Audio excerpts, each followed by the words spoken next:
So hello everyone, welcome to Abhipedia, number one platform for the preparation of UPSC EPFO. Because last time in 2022 यानी 2022 में जब UPSC EPFO की पोस्टें निकली थी तो नंबर वन रिजल्ट था अभिपीडिया के द्वारा 210 सिलेक्शंस थी, क्लीन स्वीप था।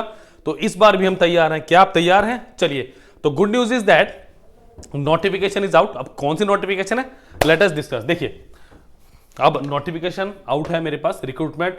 अब देखिए, सबसे पहले सुनो, 323 vacancies for the post of personal assistant in employees provident fund organisation, यानी ईपीएफओ में लगभग 322 के अराउंड मेरे पास वैकेंसी है, जिसमें अनरिजर्व्ड की 132 है, ईडब्ल्यूएस की माफ कीजिएगा, अनरिजर्व्ड की 132, ईडब्ल्यूएस की 32, ओबीसी की 87, एससी की 48, एसटी की 24 और पीडब्ल्यूडी की 12 वैकेंसीज हैं। क्लियर? चलिए नेक्स्ट देखिए, अब एज लिमिट जो है मेरे पास क्या दिया हुआ है, 30 year for unreserved EWS, 33 year for OBCs, 35 year of SC ST, 40 year for पीडब्ल्यूबीडीज। ठीक है। Lower age limit for all categories 18 year, तो 18 साल लोअर एज है आपके पास।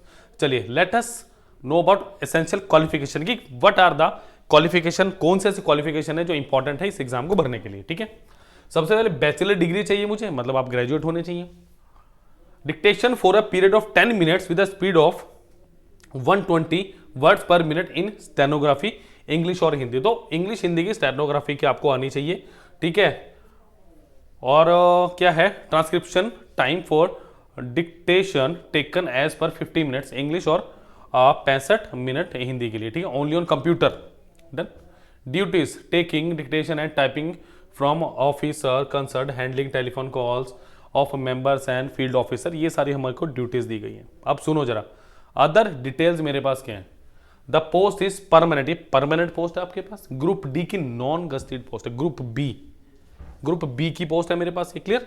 हेडक्वार्टर्स क्या है हमारे पास इसका, न्यू दिल्ली में। The officer recruitment are liable to be posted anywhere in India, but head office है, बट हमारी पोस्टिंग कहीं भी ऑल ओवर इंडिया आ सकते हैं, जहां जहां पे हमारे पास ऑफिस है ईपीएफओ की। Clear?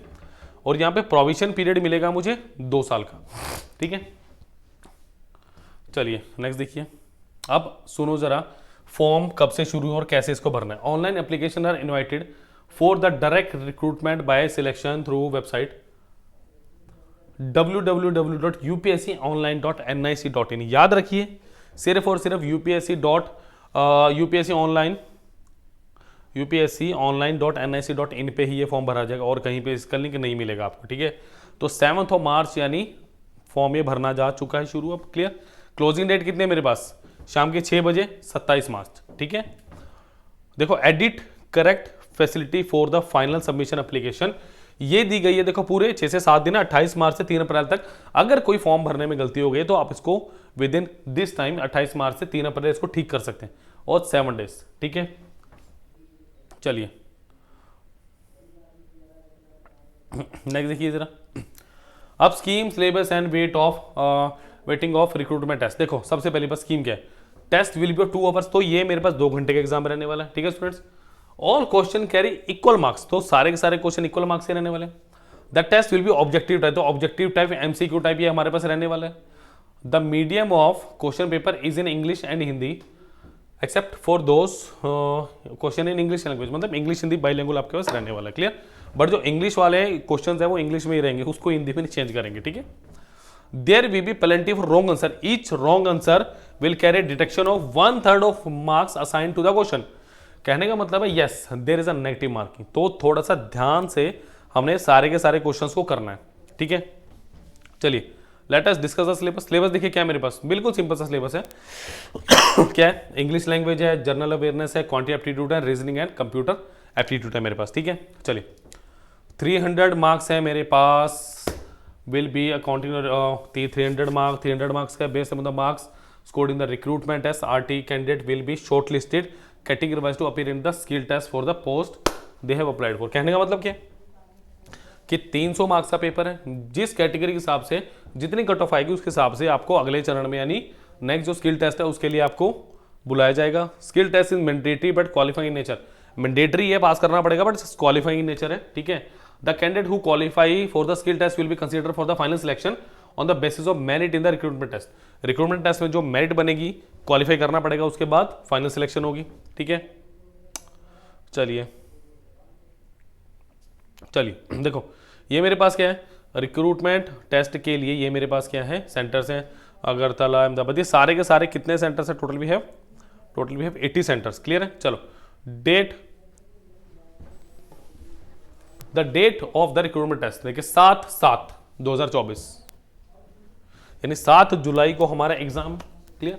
The centres and the date of holding recruitment test are mentioned above are likely to be change. वैसे होते नहीं है बेसिकली चेंज, अगर होगा तो एक नोटिस आ जाएगा और बता दिया जाएगा। ठीक है, देखिए हाँ ये इंपॉर्टेंट है, फर्स्ट अप्लाई फर्स्ट अलॉटेड। कहने का मतलब क्या है कि सेंटर्स पे लिमिटेड सी सीट्स हैं, जो पहले फिल कर देगा उसको वो सेंटर मिल जाएगा, अगर नहीं मिला तो उसको कोई और सेंटर भरना पड़ेगा। तो उम्मीद करूंगा जल्दी आप इस फॉर्म को फिलअप कर देंगे। क्लियर? चलिए देखिए, shortlisted candidate would be asked to submit the documentation support of their claim for the post. कहने का मतलब है आपको क्या करना पड़ेगा, आपको डॉक्यूमेंट सबमिट करने पड़ेंगे।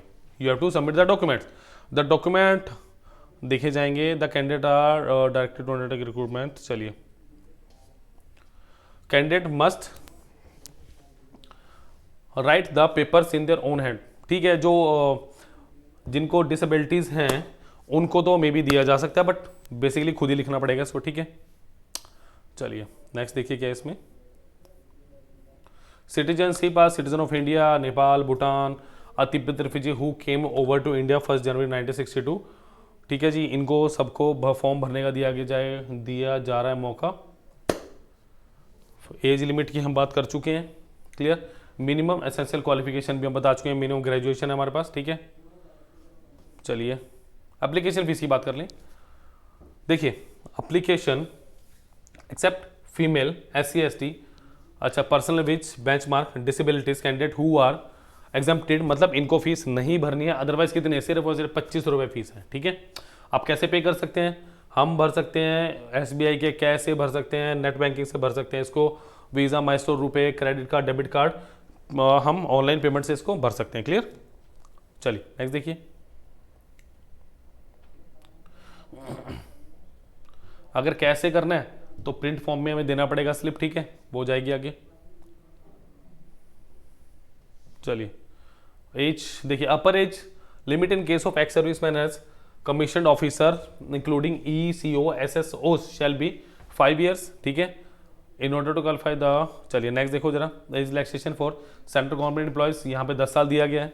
ठीक है, age relaxation for personal which benchmark, इनके लिए भी, डिसेबिलिटीज के लिए भी, PWBDs के लिए 10 साल है मेरे पास। ठीक है, relaxation age would be permitted to such person who has minimum 40% disability. तो मिनिमम 40% डिसेबिलिटी मेरे पास यहाँ पे होनी चाहिए। क्लियर? चलिए नेक्स्ट देखिए, मेन सारी चीज़ें हम यहाँ डिस्कस कर चुके हैं। ठीक है, how to apply, that is important. देखो क्या दिया सबसे पहले, candidate must apply online through the website www.upsconline.nic.in। Clear? application received through any other mode would not be accepted। यानी मैंने शुरू में बताया था कि आपको www.upsconline.nic.in पे जाके भरना, और किसी अगर लिंक से, एक्सटर्नल लिंक से भरेंगे तो वो पहले तो भरा ही नहीं जाएगा या वो माना नहीं जाएगा। ठीक है, candidate need not to upload any document except latest photograph, signature and identity proof while filling up the online application. सिर्फ हमें फोटोग्राफ चाहिए, साफ साफ लिखा हुआ है, और हमें सिग्नेचर चाहिए, और हमें क्या चाहिए, ऑनलाइन एप्लीकेशन के लिए क्या चाहिए, ID प्रूफ। क्लियर?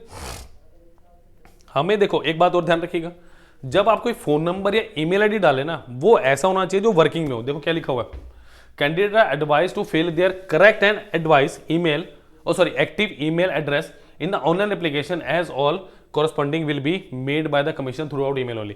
क्योंकि अगर फर्दर कुछ होगा तो ईमेल आएगा आपको। ठीक है, तो ध्यान रखिए। अब क्या बोला, आफ्टर सबमिटिंग, सबमिशन के बाद, फाइनल सबमिशन के बाद प्रिंट आउट लेना मत भूलिए फॉर फर्दर। ठीक है, OTR one time registration in case the candidate want to effect any change in the OTR मतलब वन टाइम रजिस्ट्रेशन जो आप ऑलरेडी कर चुके होंगे। ठीक है, इट शैल बी अलाउड। फिर वही वाली बात कि 7 दिन का टाइम दिया गया है आपको, टिल 3 और 4 अप्रैल जो भी था मेरे पास, आई थिंक 3 अप्रैल था।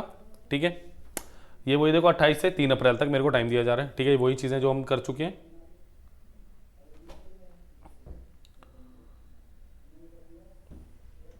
ये वही बात कह रहे हैं, इस पूरे जो कैपिटल लेटर्स में लिखा हो उसमें ये बोला है कि आप जो डॉक्यूमेंट्स दे रहे हैं, जो इन्फॉर्मेशन दे रहे हो, वो बिल्कुल सही होनी चाहिए, अदरवाइज फिर गड़बड़ हो सकती है, मतलब उसमें कोई रिजेक्ट भी हो सकता है, ठीक है।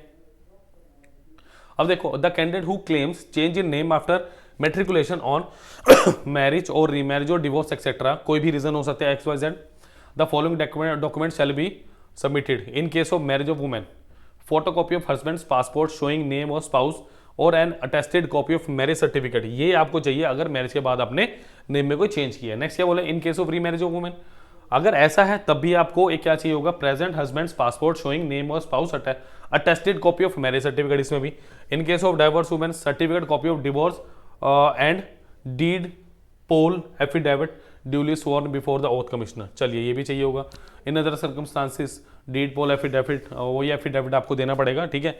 तो अगर हुआ है तो ध्यान से भरिएगा फॉर्म, क्योंकि वो फिर डॉक्यूमेंटेशन में कहीं ना कहीं गड़बड़ हो सकती है, तो प्लीज इस चीज का ध्यान रखेंगे जिनका नाम चेंज हुआ है। क्लियर,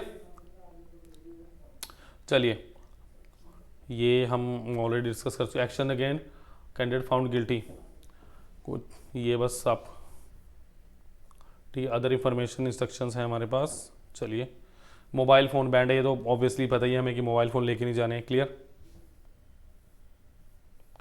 चलिए instruction for candidate of filling of online form, देखो सबसे पहले तो वो मैं बता चुका हूँ UPSC-online.NIC.in पे, ठीक है। अब फिर वो क्या कह रहा है, candidate will be required to complete the online form contain two stages, we have two stages to fill up the form, part 1 and part 2, instruction available in the above mention, ठीक है। The candidate are required to pay fees 25, ये हम पढ़ चुके हैं। Photograph should be, अब photograph को सुन लो भाई, फोटोग्राफ किस लेवल का चाहिए हमें, मतलब क्या कुछ उसके स्पेसिफिकेशन चाहिए। Should be clear with plane white background, मतलब व्हाइट बैकग्राउंड मांगा हमें, व्हाइट बैकग्राउंड के साथ क्या करना है, व्हाइट बैकग्राउंड, देखो यहाँ लिखा हुआ है व्हाइट बैकग्राउंड, ठीक है। फोटो के लिए 3/4 और photo should be present full face, मतलब 75% आपका फेस दिखना चाहिए उस फोटो में, ठीक है। 10 डेज फीलिंग अप, मतलब वो लेटेस्ट फोटो होना चाहिए, 10 दिन से ज़्यादा पुरानी होना चाहिए, ठीक है जी। Bottom of the photograph. चलिए नेक्स्ट देखिए,